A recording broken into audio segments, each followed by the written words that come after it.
Ingin tanaman padi sahabat itu berbuah banyak sahabat ya, dan berbuah lebat. Nah, ini adalah pupuk cair untuk tanaman padi di fase generatif atau di fase pembuahan. Itu mudah sekali bahannya sahabat ya, sehingga tanaman padi kita itu berbuah sampai pangkal dan berat. Hanya menggunakan beberapa bahan saja sehingga menjadi pupuk cair untuk tanaman padi, yaitu pupuk NPK cair. Nah, sahabat, kalau udah jadi, dia warnanya seperti ini ya. Ini bagus sekali untuk fase semenjak mengeluarkan melai atau semenjak tanaman itu mulai mengeluarkan atau mulai bunting gitu maksudnya, sehingga mengeluarkan melai kita spray sehingga pertumbuhannya itu akan cepat sekali sahabat ya. Nah, untuk bahan-bahan yang kita gunakan sebagai pupuk cair untuk tanaman padi sahabat ya. Nah, ini dia. Pertama, sekarang kita siapkan dua bahan dulu ini saja ya. Bahan ini sangat mudah sekali kita dapatkan di tempat kita masing-masing. Sehingga tanaman padi kita itu akan berat dan berisi penuh sahabat ya. Nah, pertama kita siapkan air leri sahabat. Nah, air leri di sini kurang lebih itu setengah liter. Untuk sahabat ya, ini untuk ukuran satu gendongan semprotan biar hasilnya itu lebih maksimal. Nah, air leri kita ambil itu ketika banyak yang bertanya apa sih itu air leri? Air leri itu adalah air cucian beras. Dan bahan yang kedua di sini kita gunakan micin. Micin ini adalah sebagai pupuk merangsang pembungaan sahabat ya. Ini bagus untuk tanaman cabai juga dan untuk tanaman lainnya juga bagus untuk merangsang pembungaan, apalagi untuk tanaman padi. Ini pengalaman saya.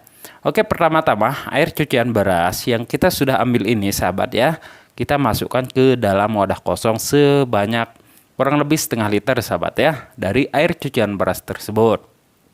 Nah, setelah kita masukkan ke wadah kosong sahabat, di sini kita siapkan lagi micinnya ya. Micin yang kita gunakan di sini bagusnya itu per gendongan semprotan itu kita kasih 1 sendok. Nah, ini untuk 1 sendok sahabat ya. Oke. Nah, kalau udah kita siapkan 1 sendok, kita masukkan ke dalam air cucian beras ini sahabat. Biar hasilnya lebih maksimal, kita aduk-aduk merata. Pastikan micin itu sampai mencair bersama atau menyatu sama air cucian beras tersebut. Nah, ini sahabat ya. Nah, kita tambahkan di sini untuk pupuk KCL-nya ya. Kita untuk pupuk KCL biasanya tuh harganya mahal, sahabat bisa menggantikan memakai garam ya, garam krosok. Nah, ini adalah pupuk dari garam krosok. Garam krosok ini bagus banget untuk pupuk agar bulir-bulir kita itu menjadi bernas dan terisi penuh. Kita pakai sedikit aja untuk pergendongan semprotan. Atau sahabat bisa menggunakan 2 sendok sahabat ya untuk garam tersebut. Nah, ini untuk ukuran cabai sahabat bisa menggunakan setengah sendok saja ya. Tapi untuk cabai itu penyepraiannya itu ntar kita sekali spray itu ya sahabat, jangan terlalu sering kalau menggunakan garam krosok. Itu sangat berbahaya bagi tanaman cabai. Nah sahabat, setelah ini kita masukkan NPK ya. Itu NPK 16 16 16. Sebanyak kurang lebih kita masukkan 1 sendok. Atau untuk kalau sahabat bisa campurkan ke gendongan semprotan, sahabat langsung bisa menggunakan 3 sendok juga nggak ada masalah. Ini di sini hanya sebagai contoh aja. Nah, setelah kita campurkan sampai mencair seperti ini sahabat. Nah, setelah ini sahabat, baru di sini kita ntar akan campurkan, kita masukkan ke dalam botol sahabat ya. Ini saya akan ambil sedikit. Ini adalah pupuk fosfat. Pupuk fosfat ini susah sekali untuk cair. Dari itu kita harus diamkan selama 1 malam sehingga pupuk fosfatnya ini bisa mencair rata ke air.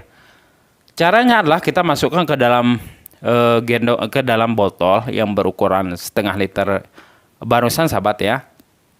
Dan setelah itu kita diamkan selama 1 hari 1 malam. Nah, untuk pendiaman ini bertujuan agar fosfat yang seperti ada endapan ini sahabat ya akan tercair atau menyatu bersama air begitu ya. Dan sehingga tidak ada penyumbatan pada sproyer kita. Itu tujuannya yang pertama. Nah, untuk dosis dan aplikasinya sahabat, ini kita diamkan 1 hari 1 malam. Esoknya langsung kita bisa aplikasikan ke tanaman padi kita di fase bunting sahabat ya. Dan ingat, ini untuk 1 gendongan semprotan. Kalau sahabat bikin untuk 5 gendongan semprotan juga bisa. Tinggal dosisnya seperti tadi. Agar hasilnya maksimal sahabat, entar kita akan campurkan bersama pupuk MKP. Nah, ini adalah pupuk MKP, pupuk di fase pembuahan atau di fase pembunting sahabat ya. Ini adalah pupuk daun, biar pupuk yang barusan itu terserap secara maksimal, kita menggunakan entar cuman 1 sendok, biasanya 3 sendok sahabat ya. Tetapi di sini kita gunakan 1 sendok dari pupuk MKP ini. Pupuk MKP itu tinggi fosfat atau P2O5 sebanyak 52% dan kaliumnya juga itu tinggi sekali. Dan ntar kita gunakan di sini hanya cukup 1 sendok ketika kita campurkan bersama pupuk bikinan sendiri itu. Tapi untuk dosis umumnya ini sampai 3-4 sendok per gendongan semprotan. Nah, karena dari pupuk ini kita ada campuran dari pupuk yang kita bikin, kita cukup pakai sendok saja udah cukup sahabat ya. Nah, biar hasilnya maksimal dari pupuk tersebut, sahabat bisa tambahkan pupuk dari boron, sahabat ya. Nah, sahabat, boron ini adalah mempercepat laju fotosintesis pada tanaman kita. Boron ini sangat dibutuhkan oleh semua jenis tanaman, termasuk untuk tanaman padi, sahabat ya. Tetapi dosisnya lebih rendah dari pupuk seperti nitrogen, fosfat, dan juga kalium. Nah, yaitu unsur hara makronya itu lebih tinggi dan mikronya ini lebih sedikit sahabat ya. Di sini mengandung unsur boron, magnesium, dan lain sebagainya sahabat ya. Nah, sahabat bisa lihat ini namanya pupuk boron. Dan sahabat bisa cari di toko-toko pertanian. Di sini ada komposisinya seperti boron, magnesium, nitrogen, kalsium, sulfur, mangan, mikro lainnya. Nah, dan juga ada zat besinya dan mineral zat besinya. Dan ada zinknya dan lain sebagainya. Dan untuk pupuk MKP itu, untuk boron ini juga kita cukup pakai 1 sendok sudah cukup sahabat ya. Nah, biar hasilnya lebih maksimal dari penyepraian pupuk daun kita, yaitu pupuk cair untuk tanaman padi. Nah, kita spray setelah embun sudah tidak ada sahabat ya. Ingat, penyepraian ini kita lakukan sampai 3-4 kali penyepraian sampai benar-benar tanaman padi kita itu sudah mengeluarkan malai serempak. Baru kita selesaikan penyepraian agar hasilnya lebih maksimal sahabat.